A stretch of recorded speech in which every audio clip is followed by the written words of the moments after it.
फूलों की सपना देखने वालों कांटों पर चलना सीख लो।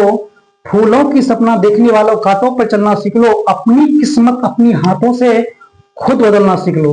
नमस्कार दोस्तों, मैं अनिल आप लोगों को फिर से इस वीआईपी आर्ट क्लासेस में हार्दिक दिल से स्वागत करता हूं। दोस्तों चलते हैं, देखिए न्यू वीडियो की ओर। क्लास 12 जो विद्यार्थी हिंदी रखे होंगे उसके लिए एक वीडियो काफी महत्वपूर्ण है।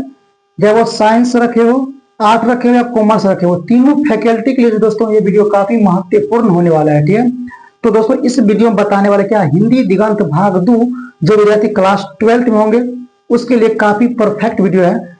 देखिए आप लोग पढ़े होंगे क्या, हिंदी दिगंत भाग 2 में 2 खंड आता है। वो आता है गद्य खंड और वो आता है काव्य खंड अर्थात पद खंड। तो गद्य खंड में 13 को लेसन होता है, 14 को लेसन। उसके बाद ठीक उसी तरह पद खंड में भी क्या होता है, 14-15 को लेसन होता है। ठीक है, तो कुल मिलाकर कितना हो गया, 13, 14, 27, 28 चैप्टर कुल मिलाकर आपको हिंदी दिगंत भाग 2 में पढ़ना पड़ेगा। और हर एक चैप्टर से क्वेश्चन आपको बिहार बोर्ड में उठता है। तो दोस्तों यहाँ पर देखिए इस हिंदी दिगंत भाग 2 का पहला अध्याय जिसका नाम क्या है, देखिए बाल कृष्ण भट्ट जो क्या दोस्तों लिखा है, बातचीत लिखा है। आज इसके बारे में जानेंगे। तो देखिए इस चैप्टर में 3 टर्म दोस्तों को बताऊंगा। पहला हो गया कि बाल कृष्ण भट्ट का जिम्निक बताएंगे। आज का जो वीडियो होने वाला क्लास होने वाला दोस्तों इसमें बताएंगे कि बाल कृष्ण भट्ट के जीवन परिचय के बारे में। ठीक है, और कुछ महत्वपूर्ण ऑब्जेक्टिव जो इस चैप्टर में जितना भी क्वेश्चन आपको ऑब्जेक्टिव तौर पर पूछा गया था या एक्चुअल में बिहार बोर्ड में पूछे जाते हैं, तो A to Z क्वेश्चन दोस्तों इस किताब के अंदर से हम काट कर यहाँ पर लिख दिए हैं। तो इस वीडियो को दोस्तों आप A to Z question objective question solve कर लीजिएगा। निश्चित है कि बिहार में आपको इस चैप्टर से एक भी क्वेश्चन नहीं छूटेगा, लिख कर देता हूं। ठीक है, तो दोस्तों आज का जो क्लास होने वाला है, आज का वीडियो इसमें बताएंगे बाल कृष्ण भट्ट के जीवन परिचय और कुछ महत्वपूर्ण ऑब्जेक्टिव के बारे में। ठीक है, तो नेक्स्ट वीडियो में बताएंगे कि बाल कृष्ण भट्ट के निबंध, और आप पूछता है कि बातचीत पर एक निबंध तैयार कीजिए, कैसे लिखेंगे उसके बारे में जो है नेक्स्ट वीडियो में बताऊंगा। और तीसरा वीडियो में दोस्तों लेकर आऊंगा क्या कि बाल कृष्ण भट्ट के अंदर जो भी क्वेश्चन महत्वपूर्ण आया है अध्याय में, सभी क्वेश्चन का सॉल्व बारी बारी से करेंगे। ठीक है, तो दोस्तों आज का जो क्लास होने वाला है क्या, देखिए बातचीत अर्थात बाल कृष्ण भट्ट के जो है जीवन परिचय के बारे में स्टडी करेंगे। तो देखिए बाल कृष्ण भट्ट का जन्म मृत्यु कहाँ हुआ था, यहाँ पर हम एक झलक में देख लेते हैं। ठीक है, तो जीवन परिचय देखिए दोस्तों, बाल कृष्ण भट्ट का जन्म हुआ था 23 जून 1844 में, याद रखिएगा। अगर जीवन जन्म मृत्यु निवास स्थान माता पिता का नाम याद रखिएगा तो आपको जो है सारांश तैयार करने में अर्थात निबंध तैयार करने में आपको 100% जरूरत पड़ेगा। इसीलिए इसको जो है अच्छा से दिमाग में बैठा लीजिए। साथ ही साथ यहाँ से ऑब्जेक्टिव क्वेश्चन भी बिहार बोर्ड पूछे जाते हैं। ठीक है, देखिए कि बाल कृष्ण भट्ट का जन्म हुआ था 23 जून 1844 में, याद रखिएगा। उसके बाद देखिए इसका निधन अर्थात मृत्यु जो हुआ था 20 जुलाई 1914 में। उसका निवास स्थान जहां पर वो रह रहा था परमानेंट, ठीक है, वो निवास स्थान का था आपको इलाहाबाद जिला जो है यूपी अर्थात उत्तर प्रदेश राज्य में पड़ते, ये भी याद रखिएगा। उसके बाद देखिए माता और पिता का नाम, माता का नाम हो गया पार्वती देवी एवं पिता का नाम क्या हो गया, बेनी प्रसाद भट्ट, याद रखिएगा। ठीक है, माता पिता लिखवा दिए हैं, माता का नाम पार्वती देवी और पिता का नाम क्या हो गया, बेनी प्रसाद भट्ट। ठीक है, उसका देखिए कि इसके पिता जो था एक व्यापारी थे, है कि नहीं, और व्यापारी के साथ साथ जो है कि नहीं अपना पुत्र को जो अर्थात बाल कृष्ण भट्ट को अच्छा नॉलेज भी दे सके। उसके बाद देखिए और माता जो है एक सुसंस्कृत महिला थी जिन्होंने कि बाल कृष्ण भट्ट के पढ़ने की इच्छा जगाई थी, पढ़ने की ललक जगाई थी।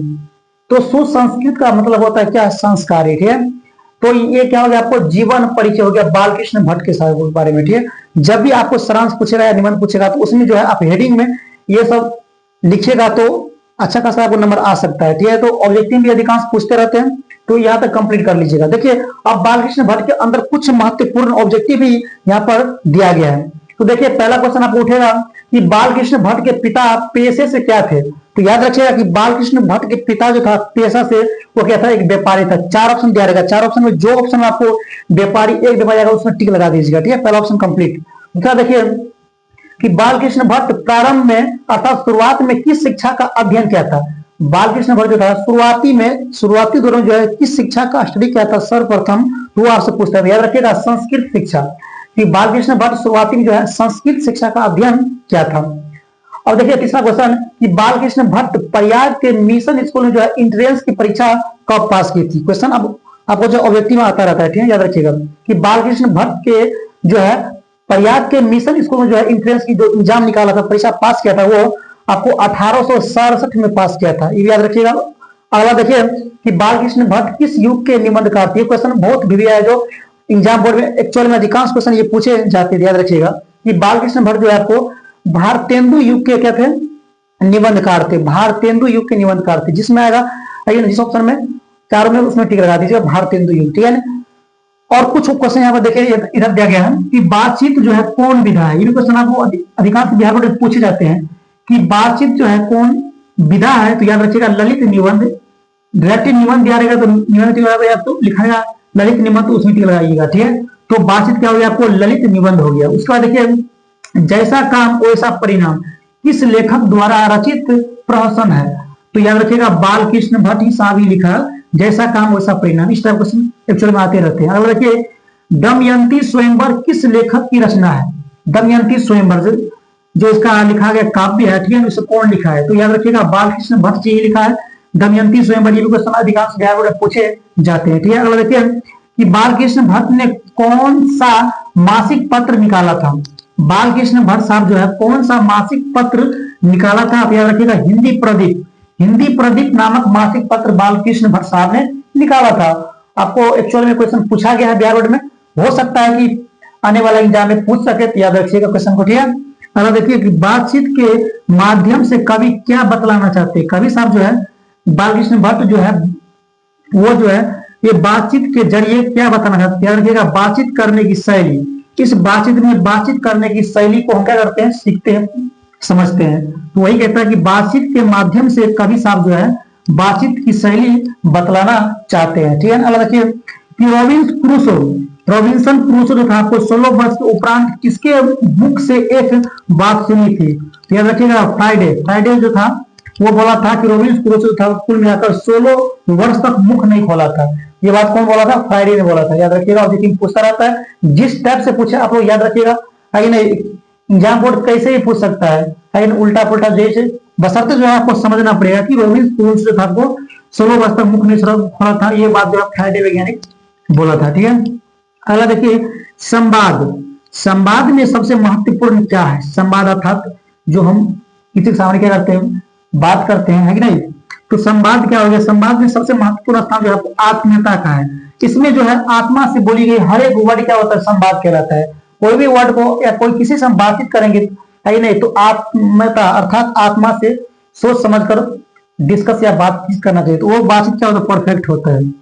अगला हो गया कि मनुष्य की बातचीत का उत्तम तरीका क्या होता है। कोई भी मनुष्य हो और उसका बातचीत करने का उत्तम जो तरीका पूछा जाए तो याद रखिएगा अवाक होकर अपने से बातचीत कर। मतलब क्या हुआ, शांत होकर, ठीक है, अपने आप से सोच समझकर वर्ड का प्रयोग करना, वही होता है अवाक होकर अपने से बातचीत करना। ये क्या है, मनुष्य का सबसे उत्तम और बेहतरीन तरीका है बातचीत करने का, ठीक है।